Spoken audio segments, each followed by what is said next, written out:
Welcome back to Beer with Nat. On every episode, I share a beer and a chat with people who do what they love for a living. They work in the beer industry. Today's guest is a familiar voice as we take a little trip down memory lane and revisit the first ever episode of Beer with Nat with Jaega Wise, head brewer at Wild Card Brewery.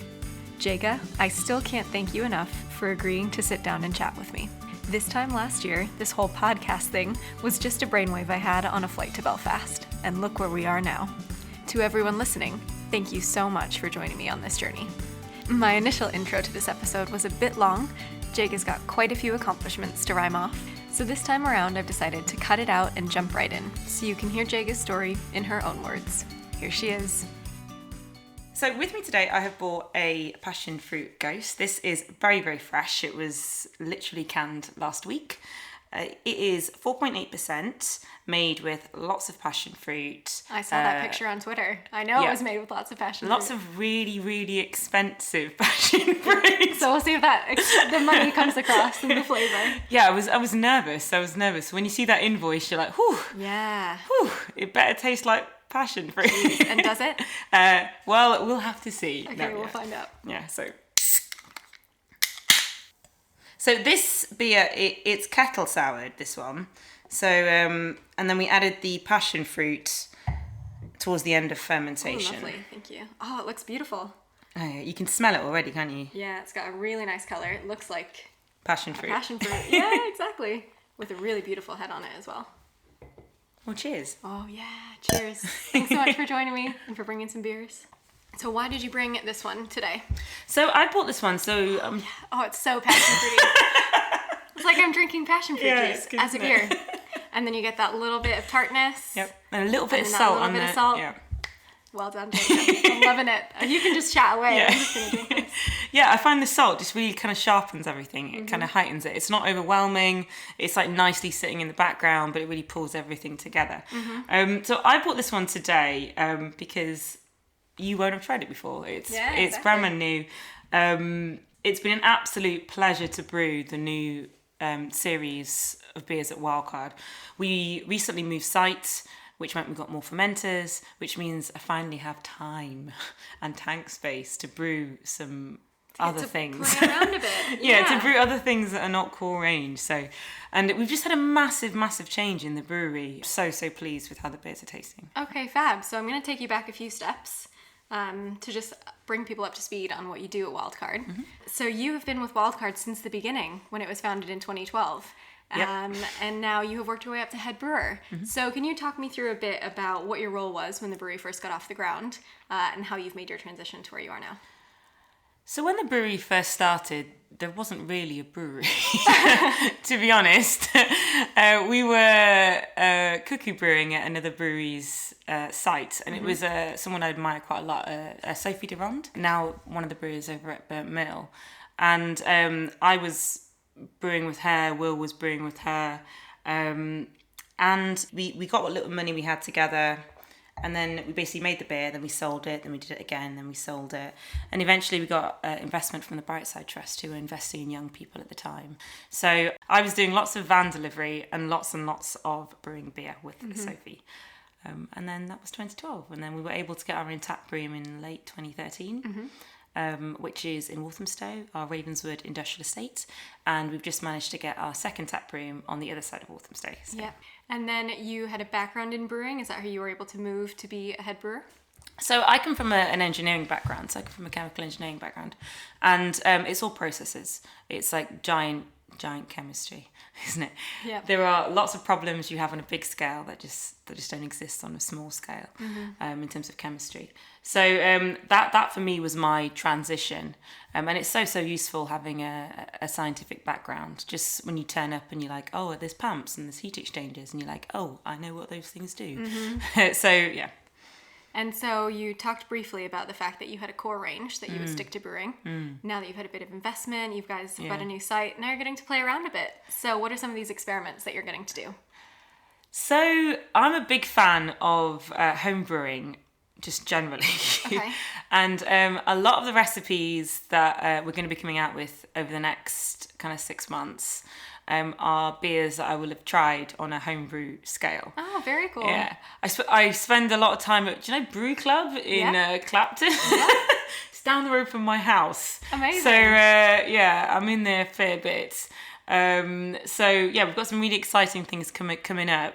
But the passion fruit, for example, was brewed at Brew Club first, as was the Nipa, and as are some of the other ones we've got coming out soon as well. So. Nice little teaser there for what's coming next. Yeah. And I've also seen you starting to share a lot of content on social, little behind the scenes videos and clips of the latest projects that you're working on. What inspired that? Utter stupidity, to be honest. Oh. You know when you're just doing something and you're like, you know what? I'm just going to take Other people need to see this. Come on. I literally shared a video of me punching some grapes the other day. I know, I saw that. So what's that how does that help the grapes? What does that do? Bring out more flavor? I would love to say that it's a really technical reason as to why I was punching grapes. But Someone just told you to do it and you gave it a go. No, I bought a masher and the masher... didn't turn up on time. It broke within seconds, as in my first mash, and then it snapped. And then I'm left with, it was 100 kilos of grapes. I'm like, I need to juice you. Yep. How do I juice you? You didn't want to step in there and squash them like the good old days? I was very tempted to do that, very, very tempted. But my toes weren't quite ready for that situation. So I thought, how can I get a similar effect? Use your hands instead. So I just used my hands instead. And I totally see why they step on grapes. It's really actually difficult to squish them enough to get the juice out without a force like that. Having something to use for it. Okay, and when can we expect to see the beer that has those grapes in there? So weeks, months, years? So one of the benefits of us moving site is we've been able to make the old site a barrel aging room. So what I am doing, I've got some lovely Rioja barrels that I've put a saison in, which is it was a really great saison to begin with before putting it in barrels. So it's aging nicely in there, and I'm gonna add the grapes into the saison. So we should have kind of a beer winey hybrid, which is something I'm super interested in. There's such a history of winemaking that's so fascinating. So we're going to see where it goes. All right. Well, I was going to ask you a different question, but now that you've spoken about wine, I know you're learning a little bit more about winemaking because outside of your role as head brewer, you're also a TV presenter on Channel 5's The Wine Show. So how did that come about, and what have you learned about wine? That came about because... I don't actually know.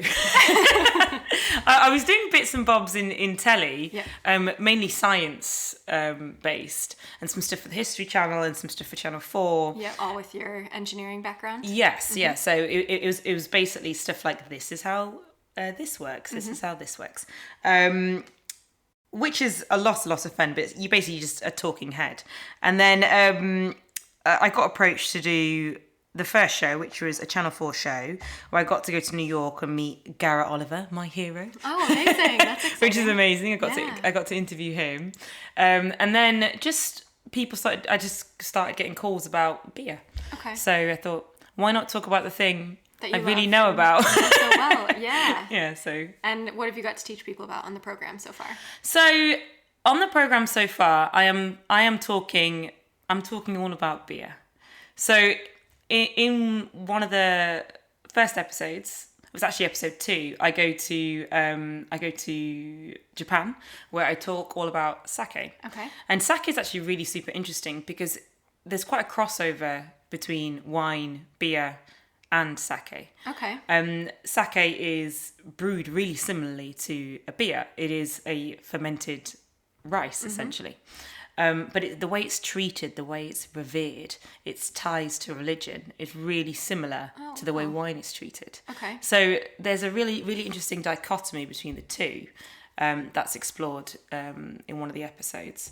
And then one of the other episodes I'm in, we go to Munich. And Joe Fattorini, the presenter, tries fruitlessly to teach me or to tell me that wine is better than beer in Munich. Not when you're in Munich.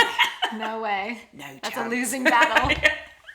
I went there last December, and oh my goodness, you've got the Christmas markets, the giant pretzels, and amazing beer at every turn. Yeah, it's absolutely incredible. But it actually has a really interesting wine history. Okay. Yeah, so he taught me lots of things about wine, which is really interesting.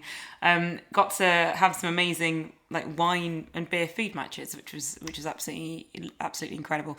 It doesn't really get much better than being able to travel and drink beer. Yeah. So where else have you gone for beercations, as I like to call them?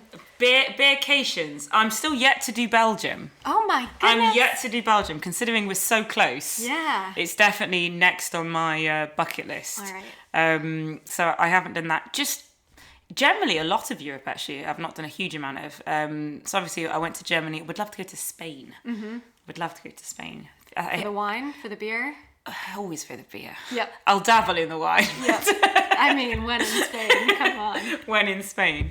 But yeah, so I was lucky enough to go to Australia in May, which was really, really incredible. Mm-hmm. They've got such interesting hops and some amazing tropical notes, and there's nowhere else in the world we can get the hops that taste like that. Yeah, that's a great point. Is there any way we could bring those flavors back to the UK? Would you use Australian hops in brewing, or by the time they've reached us, some of those flavors have dissipated? Probably. To be honest, when I was over there, I got the opportunity to brew with a brewery called Two Birds Brewery. And we had some Galaxy and some Vic Secret and some Australian Cascade. And I've never seen hops like it, like genuinely. When they arrived, they were so gummy and so sticky. Oh, wow. It was just it so was full so of resin. resinous, and it was full of life and like bright, like almost luminous green. And I was like, so this is hops. Yeah. So I've not brewed a huge amount with Australian hops in the UK, but I do have some ranges coming out very soon. So maybe you will see more. There we go. Another brilliant teaser. Thank you. But I've definitely been inspired by some of the flavours. And especially some of the flavours in New Zealand as well. Some really interesting, kind of musty, coconutty, like really fascinating flavours. I'm a big fan of the Nelson Sauvin hop. Yeah, exactly. With those white wine notes. And, my mom's not much of a beer drinker, but she loves white wine. So I'm like, oh, smell this. There's going to be some familiar aromas and flavours in here. And it can help introduce people who are used to certain other notes that, say they don't like beer. They'll find something in one of those. Always. And where else do you go looking for inspiration for your brewing? Looking for inspiration, I think everywhere and anywhere really. So it can be as simple as you've literally just like tried something really delicious, and it doesn't necessarily have to be beer. It can be like a food, it can be sweets, it can be anything.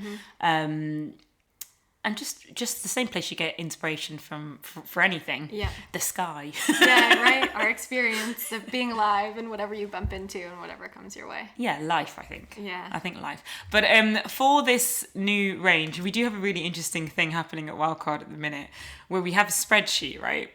Where every member of the team, so all the bar staff, like the brewery, the sales team, we have a spreadsheet where you can write any idea that you possibly want on this spreadsheet. In a beer, right? And I'm the premise already. the premise of it, no idea is a bad idea. Okay. And I will go through them like once a month and explore. And I will I'll homebrew like top 3 ideas. What's the wackiest? What's the wackiest? We've had some very convoluted versions of like DDH, like black IPA with a twist and a you know what I mean, ... Yep. There's been lots of that. Layer. So for those who don't know, DDH is double dry hopped. So that's going to be very hop forward so I take it black malts for a black IPA. So lots of roast character and lots of bitterness. So yeah, this might not be the crowd pleaser for everybody, but there'll certainly be somebody out there who'd love it. And I've not brewed that one yet, but to be explored, to be potentially explored. Yeah. But it's really interesting. So there were some flavors that on paper I would have thought would work really well. That's what I was going to ask next. What was most surprising? Most surprising. So when I made this ghost that we're drinking now, I actually brewed a few different goses, and it was about 6 different goses, and one of them was a coconut. Oh, interesting. Ghost, which was really, really interesting. And like, I didn't like it at all. Yeah. I really wasn't keen. That kind of creaminess But with the sharpness and the salt. Yeah, it was a little bit too much. Yeah, it was a little bit too much. Okay. But yeah, found the passion fruit. So. Yeah, passion fruit's perfect. Yeah. Jaega's talking and I'm just sipping away on this, so my glass will be empty very soon.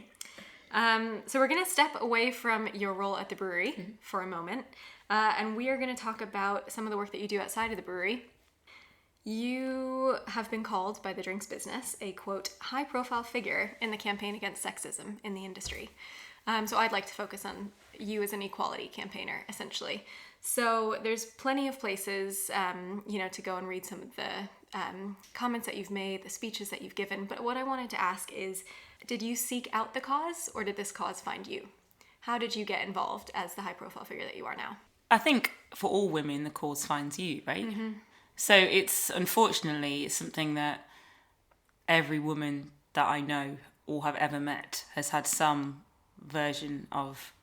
And would you say just in the beer world, or that's more broadly? Yeah, broadly in life. Unfortunately, it's just the way things are at the moment. So for me, it's just saying like what's real and what's happened. It's not particularly like seeking anything out. It's just, it is what it is, unfortunately, and that's what the case is right now. You've spoken at places like the Brewers Congress, the Manchester Beer Festival, and Craft Beer Rising, and some of the ways that you have suggested that could help provide more equality in the industry would be getting more data about women in beer, so we really understand the figures, who is working in the industry and at what levels, creating a code of practice for marketing, to ensure that marketing removes any sexist images and other images that can be discriminatory, and then to ban overtly sexualized labels from entering in competitions. Have we made progress on any of these approaches yet? Yes, we definitely have made progress. So with regards to the SEBA survey, that was something that was taken on board quite quickly actually by SEBA. And that's the Society of Independent Brewers here in the UK. Which are basically our trade body. Mm-hmm. Disclaimer, who I now kind of work for. I don't think it's work if you don't get paid, but... Jaega was recently elected to be a director of the Southeast region. So she's an elected director. Yeah. And with regards to the competitions, that again was quick actually, them releasing statements saying that they wouldn't include sexist imagery in competitions in the future, but the kind of stickler is the code of practice, and that's something that we are currently working on. So there are two approaches really. There is the Portman Group, who is basically alcohol police, and it's their job to say yay or nay, like this is okay or this is not acceptable. And at the moment they currently don't really have the power. It's not included in any of their rules. To allow them to take action. Exactly. Okay. So we've been really working on changing those rules. So they have recently had an open call to say what would you like to see in our rules, in our code. And we've got a meeting happening late September, which hopefully we should be able to iron out some of the kinks of details. That. So I'm hopeful that that's going to go through on the Portman Group side. There's also the SEBA side. We're also trying to come up with a code of practice for SEBA itself, which is challenging, I'm not going to lie, but we'll see how far we get with that. I mean, the important thing is the conversations are being started, and you're there to help lead them and see them through with many other members. Yeah, on both parties. Yeah, I mean, for me, I think it's really important that it's written down in legislation. Yeah. I think it's really easy to talk and to comment, and which is massively helpful, by the way, like huge, like tweet away, like it's absolutely brilliant. However, I think we're only going to get longer lasting, quicker change through legislation. With a rule book that we can reference, hold people to account. Yeah, and nothing says something is not acceptable than from the voice of a legislative body. So that's what we're working towards. That's what we're working towards. Amazing. We're making progress. And some of the things that you have commented on is, yes, this may be a little bit slower than we'd like. In parallel, there are plenty of support groups for women in the industry. You know, if you're feeling like you just need to talk to someone who's had a similar experience to you, we've got Liverpool's Ladies That Beer, we've got London-based Crafty Beer Girls, which are these great communities of women who are in the industry who have come together to support each other. But you have also created your own with the International Women's Day Collaborative Brew. So this was actually Sophie Durand Yes, from I know Burnt she did Mill. get it, but you've sort of taken ownership of it here in London. So when I first met Sophie, so it's around about 5-6 years ago now, and I went and brewed at Brentwood Brewery where she was brewing at the time, and it was a gathering of women, and it's basically a project where all around the world women in breweries will brew the same beer on the same day. So powerful. Under the same hashtag. Gotta have a hashtag, we gotta share it. Yeah, so Sophie comes up with the theme every year, and then we just kind of execute as much as we can. So the first year was the Unite Pale Ale, then it was the Unite Red Ale, then it was Unite Expression, Unite Local, last year was Unite Exotic. Yeah. So I'm looking forward to the 6th year to see exactly what's going to be going on. I have no idea. It's a very closely guarded secret of which I am not privy. And how much time do you get to figure out the recipe? And so I tend to put it out there. So I will tend to say everyone that's coming along, this is a group project. Mm-hmm. What do we want to make? Like, this is the theme this year. Throw out some ideas, and I'm a big fan of when people come to a brew day for them to actually like do stuff. Yeah. It's really easy to sit and watch. Yeah, to sit and watch, and it's really easy for you to take control. And there's not a huge there is stuff that can go wrong. Don't get me wrong, but I'm not going to put people in positions where they're going to completely mess up the brew, so it's unrecoverable. However, you have to give people a shot and and let them do it. So last year we made a Unite Citrus of the World Saison, and it was made with as many exotic citrus fruits as we could physically get our hands on here in London. So in March, in the middle of March. Yeah. So we went to New Spitalfields Market with Jen Merrick, who is incredible. She's ex head brewer of Beavertown. And she's now got her own project in Stratford, coming soon. So everyone came together, and the amazing thing is when you have 50 people in a room, you can get some serious work done. Some serious zesting and fruiting, and you can do a lot more than just on your own, or just with your small brew team. Yeah, exactly. So it was a lot of fun, and I'm looking forward to next year. And how can other women get involved? So other women can get involved by coming along on March the 8th. Yeah, so it's still a ways away, but it will be publicised on Facebook, on other social media. Yeah, there will be breweries all around the country who will be hosting. And world. Yeah, and world, actually. Yeah, and world. There's people in Japan, people in like South Africa, like Australia, all over the world. But in terms of my area and where I will be hosting, and it's an open call. So if you want to come along, just let me know. Yeah, exactly. So keep March 8th free in your calendar, and you can help brew. So in addition to being a head brewer, a TV presenter, an equality campaigner, a director for SIBA. Oh, Lord. I know, right? I wonder how you have time for anything else you do. You recently qualified as a beer sommelier. Yeah. Congratulations. Congrats to you too. I think I was a month before you. So you know a ton about beer already, from the technical side, from the brewing side. What encouraged you to pursue your beer sommelier? Honestly, it was confidence. I brew beer for a living, so I know an awful lot about beer. But I'm in loads of situations where no one cares about the technical side. They want to talk about flavours and tastes, and they want to talk about things it reminds them of, and Yeah. the marshes and the what have you. You know what I mean? Yeah.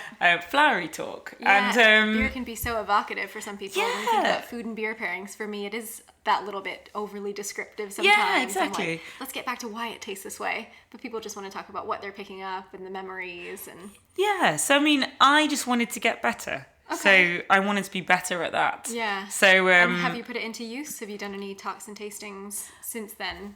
And have they felt different? You know what? Yes, it has, because like just before I went to Australia for Good Beer Week, where I did loads of talks and tastings and what have you. That's when I did all my training, like the week before. Then I went away and then came back and did my exams. And I was using it all over the place. Name dropping all over the place, which is fabulous. It's putting into practice the heavily descriptive nature of beer. Yeah. Well, which it does take a little bit of work. Yeah, I found it was a huge confidence boost as well. I really wanted to do it to say, this is what I know. These folks have tested me. I've shown that I know what I know. Now you can listen to me and trust me. And it was just sort of that feeling that, someone's held me to a standard. I can go on about this for days now. Yep. If anyone ever says anything to me, I can bring out my shiny badge. Yeah. Sorry, what were you saying? Excuse me, I'm a beer sommelier. Now, again, I can't believe you have time outside of the beer world, but I know one of your hobbies, and I'd like to ask about the rest. But you're a singer. Yes. Tell us a little bit more about the band that you're a part of, what got you into singing, and why you choose to make time for that. So I have been singing for a really long time, like singing before I can remember. And the band I'm in right now is a band called Hell and Hope. It's very, very rocky, very different from the direction I kind of traditionally come in. I'm primarily a soul singer. Okay. And it's very different. Very, very post-rock, really quite ethereal. And it's really good. And I've never worked with such musicians before of the calibre that I'm working with now. So it's an absolute joy to play music with them. That's so exciting. I'm just happy they have me. And where can people go listen to you? So they can listen to us. Probably the best place to listen to us is actually live, because we've not got a huge amount recorded at the moment. We've got like one song recorded, but and we gig regularly around London, so at least once a month or so. So if you want to come and see the band, come and see us live. Yeah, and how can people find you? They can find us on the website. So it's www.hellandho.pe. Oh, that is a bit of a tricky one. Yeah, because it's meant to be Hell and Hope, but one of the guys in the band thought it'd be really clever to get a Peruvian domain. Nice. So that's why it's there we go. So that's hellandho.pe. Probably a cool, right? bar in Peru or something like that. It's too funny. I really like that you're a singer, because I do want to use the sort of rock star analogy for you. Like, you do so much in the beer industry. You're so well known. So I want to know, with all the different things that you do, what drives you to do all the things that you do in beer and outside of beer? Oh, that's a good question. What drives me? I think, like anyone, you want to do well, right? You want to... The thing you go to work and do every day, you want someone to say, you know what, that was good. Mm-hmm. I enjoyed that, so... And what's good for you? Is that customer feedback? Is it someone listening to you live? Is it someone seeing you on the telly?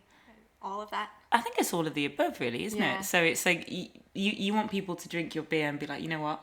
That's the best passion fruit ghost I've ever had. Or, you know what I mean? You want people to, just... And what's your personal standard of good? What makes you feel like, yeah, that's a damn good beer? It's interesting. Oh, I did such a great recording today. Yeah, not messing up is it? But you know what? My standard of what's really, really good has changed ever since I've done the sommelier. Probably a bit before then, quite a while before then. How so? Just doing beer judging. Like, it really, really helps. Mm-hmm. It really sharpens your palate. Mm-hmm. And just doing training, like lots and lots of training at the brewery. In terms of technical training, in terms of off flavors, just really honing those kind of skills. But yeah, you just do your best, right? Quality and doing your best, and what feels good for you, and then what also hopefully you get that positive reinforcement from other people about what you're doing as well. Yeah, and hopefully, yeah. And if you do have a long day, a down day, someone says something terrible on social media, as they've been known to do, what picks you back up? What picks me back up? I'd love to say that I never look at the horrible tweets, but you can't help yourself, can you? They're there, yeah. Yeah, they're there, and when people are mean, it stays with you for a little while. What picks me up at the end of the day? I like listening to music, and I'll obviously just have a really nice beer, or I'll go to the pub. Yeah. Just like what picks most English people up. Yeah, seeing your friends, a bit of chat, a good beer. Exactly, yeah. And do you have any free time for other hobbies? If so, what do you spend them on? What else do you like to do outside of beer and singing? I'm trying to think what else I do. Oh God, no. To be fair, I read a lot. I read a fair amount. So, but quite specifically, I'm a bit of a fantasy nerd. Okay. How quickly do you go through a book? Depends on the thickness of the book. Yeah. It's a rough one. I'm a very slow reader. Yeah. So I'll get back to that someday. Yeah. So I'm a big fan of like Brandon Sanderson, a really good writer. I got to meet him actually recently. That's exciting. He's a very prolific American author in that genre. He finished off the Eye of the World series. This is going very dweeby, but it's your thing. Basically, if there's magic in it, if there's dragons in it, if there's you're all about it. I'm on it. And is that because it sort of takes you to a different world and you can check out? I think so. Yeah. I think so. I think so. It's quite unusual for me to pick up like a long series that's not in some way magic related. I don't know if that makes me kind of weird, but probably. No. I think the best thing is you found something that you love and you pursue it. Yeah. And that you've done the same with beer, you've done the same with music. So just keep on doing that. Yeah. Where do you find you're at your happiest?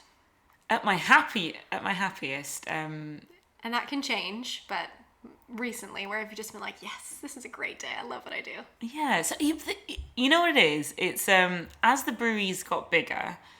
And as we've taken on more and more members of staff, it's infectious when like you do something you're really proud of, and to see them be really proud is quite a feeling, and to have everyone together and everyone is super stoked. Yeah, and then that is really nice. That's really, really nice. Like, of course, that's going to make you smile and make you be happy. So being part of a team, part of a growing team, a growing and successful team. Yeah, exactly. A happy team. Yeah. Well, maybe this might be the same answer, but my last question for you is, what do you enjoy most about being part of the beer industry? All the beer I get to drink. Yep. All the beer. So yeah, of course. Like in London and generally in the UK, but we make some of the best beer in the world. It's world class. We have such history here as well. It really inspires me. And I am honoured to be part of it. And to live it, to brew it, to just be around. So, thanks so much for your time. Thank you very much. Your continued experiments. I can't wait to see what other projects come out in the future. And I'm just gonna go drink more of this Gosa because it is so tasty. Thank you. Thank you. Thanks again for getting this podcast off to such a great start, Jaega. Listeners, I hope you enjoyed that little trip down memory lane. I know I did. Be sure to come on back next week for our last 3 episodes of Season 2, starting with Amber Durnolk, Procurement Manager for Jolly Good Beer. Chat soon.